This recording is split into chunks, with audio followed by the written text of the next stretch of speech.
classical tale with a modern twist. In the heart of futuristic Copenhagen, a visitor moved with a mix of grace and discomfort. His sleek scoot mobile, a modern marvel, couldn't hide the pain he was in. As he glided along the bustling waterfront, surrounded by tourists enjoying the city's sights and sounds, he faced curious stares and whispers. People's eyes were full of wonder and judgment. There was something otherworldly about him. He was a tad too lean, almost skinny.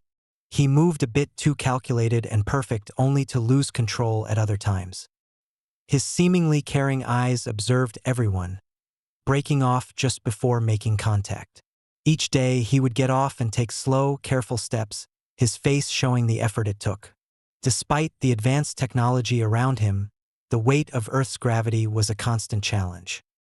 He had come to Earth full of hope but found his body struggling under its heavy pull. When people asked why he used the scootmobile, he gave different answers. It was borrowed from his grandmother, a trial run, or just his choice over walking. Sometimes he'd show them he could walk, though every step caused him pain. This just led to more confusion and judgment. Many spoke poorly of him, not understanding the real reason for his struggle. His voice was too weak from the treatments to respond to their harsh words. Still, he didn't let their scorn bother him much. What mattered most was his hope and determination to push through the pain. While he stayed in the city, he kept thinking about how he ended up there.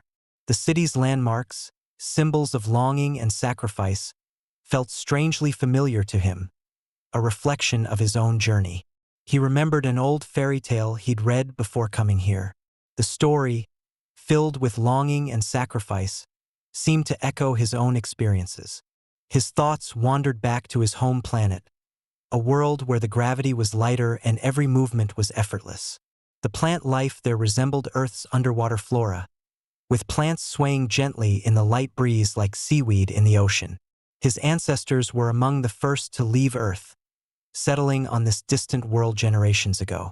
Over time, they adapted to their new environment, but Earth remained a significant part of their history, even if it had faded into myth for many. At 15, he had become the caretaker of a museum that housed artifacts from Earth, a role he cherished deeply. Each day was spent polishing relics and absorbing their stories. These objects, remnants of a world he had never seen but longed to understand, were a constant presence in his life. One day, a young woman arrived at the museum, accompanied by a small entourage. Her attire was luxurious and striking, clearly reflecting her status as the daughter of a wealthy interstellar merchant. Her presence drew curious glances from those around her, and she moved with an air of confidence that made her stand out. But the moment turned unsettling when she suddenly collapsed, overwhelmed by the unfamiliar air pressure. He rushed to her side, using his first aid knowledge to help her. As she regained consciousness, her confusion led her to mistake him for someone else. With a hurried apology and a lingering glance, she left, leaving behind a small relic, a figure that was half fish, half human. She said it was a gift for the museum. He accepted it gratefully, feeling the small figure was precious. He placed it in a special display case and found comfort in its presence. The relic became more than a gift. It was a symbol of their brief connection. He researched the story behind the figure and saw it as a token of affection and hope. Unable to forget her, he sought medical help for a procedure that might help him cope with Earth's gravity, even though it meant risking his voice. He went through the painful treatment with courage, driven by a love he couldn't let go. After beginning the treatment, he found himself on Earth, in a world that felt both wonderful and strange. He searched for the girl, his heart full of hope and nervousness. He approached her with a warmth that hid his ongoing struggle. They exchanged smiles filled with promises, visiting each other's parents and joining in celebrations. They laughed together, sharing dreams and plans that filled his heart with a joy he had never known. During this time, he reveled in the idea of being part of an us, feeling happier than he ever dared to express. For a while, it seemed she was genuinely happy with him. They shared laughter, dreams, and moments that filled him with a joy he had never known. He let himself believe in the promise of a future together, thinking of them as us.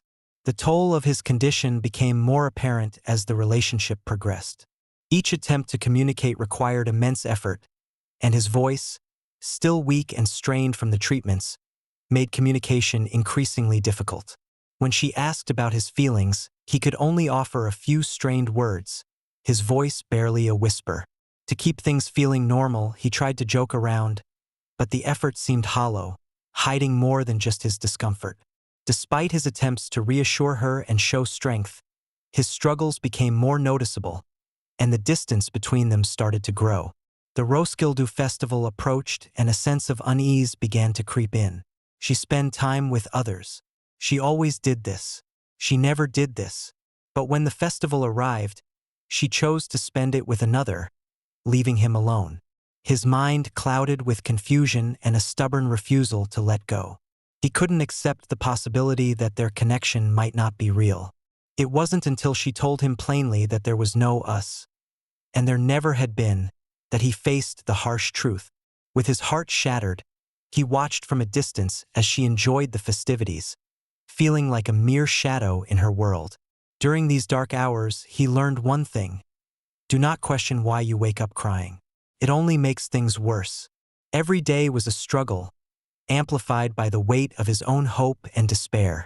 Even with his high-tech scootmobile, his journey was far from easy. But beside the Little Mermaid statue, he found some comfort. It stood as a silent witness to his struggle. As he sat there, he hoped that one day his efforts would be worth it.